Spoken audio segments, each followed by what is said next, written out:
The ASF Movement presents to you an interview with Yannick Vandenbos. So Yannick, tell me about yourself. Like, I know you're from. I know your name actually isn't Yannick. It's Yannick. So that's step number one.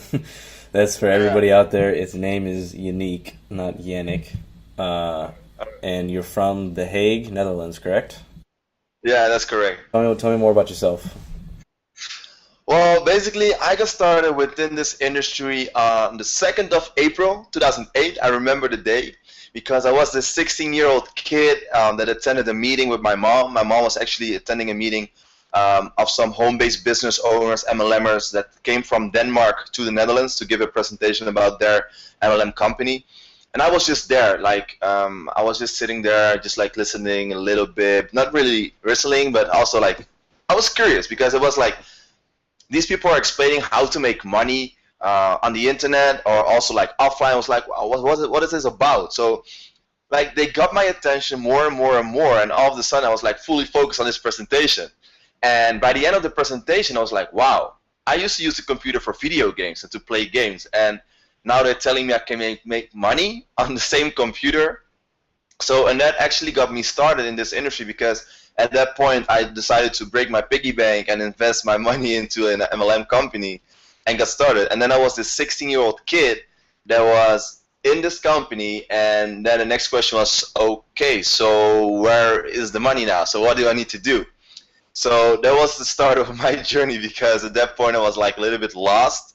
I didn't know what to do, but I did everything possible. I mean, I reached out to a couple of people that I saw that they were having success, but everybody said, invest in this, invest in that, and stuff like that. But I was just 16-year-old kid. I mean, I didn't have their budget that they were having.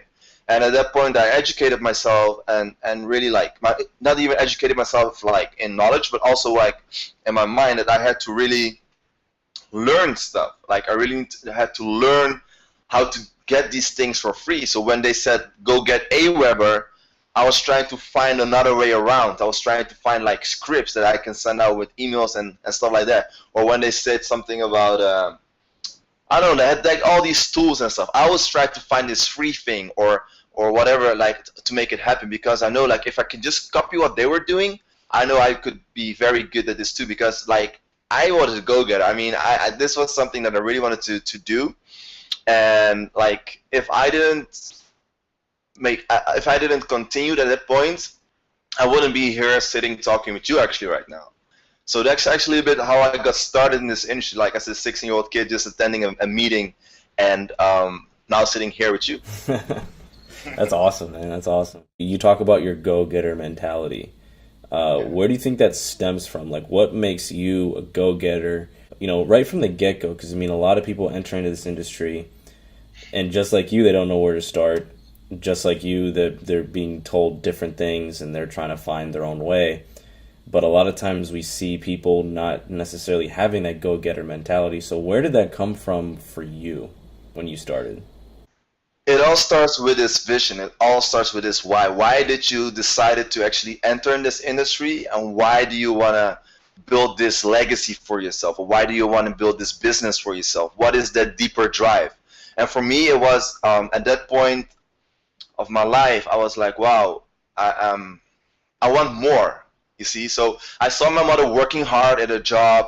I saw my father working hard at his job, and he actually left the family when I was 3 years old. So my mom had to basically raise me. So she had to work hard for me so she could pay the bills, I could go to school. And I was like, wow, I mean, I don't want to end up like that. I want to actually make sure that when I have my family, I can provide for them. I can stay home. I can be that dad, that I didn't have when I was younger, like that. So for me, it was like I want to create this business, this legacy for myself and for the people around me, so I could actually have something. At the time, I have my own family, and also for my mom, so I could help her, so she could quit her job, and I could provide for her because she worked so hard for me. So I will not give up for her. So that keeps me going, because I know that if I give up on myself, I'm not only giving up on myself, but I'm also giving up on my father, on my mother, on my family, and on my friends, and everybody around me, because it's not only for me. This is like everybody that's with me. This for my family. This is for my future family and for my current family right now. So people that are getting started and they feel like, well, I don't know, it's not working for me, I'm not making money, and they quit.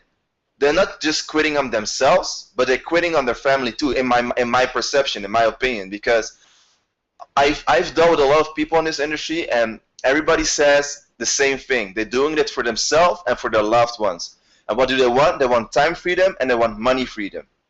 So I challenge everybody just that feels like that they want to quit and give up on themselves. Just go and do it. I mean, there's no more way back. You already made a decision to do this.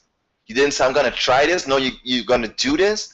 And I just challenge you to go all the way. There's no way back anymore once you get started. No, it's true. I mean, we've heard like mentors that we follow, like both of us follow together, say, if you think about it and you say, oh, I'm going to try it for 30 days, well, then that's all it's going to be. You got to go in all in. You got to go all in. You got to go and get it, just like you're talking about. And that's awesome. So since 2008, you've obviously been through a lot in this industry, and so what's a big tip that you can learn that you have learned that you could offer to people in terms of becoming successful? Because everybody hears, I don't want you to tell me something generic. I don't want to hear consistency. I don't want to hear hard work.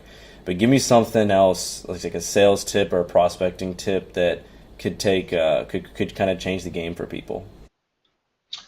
I'd say be real.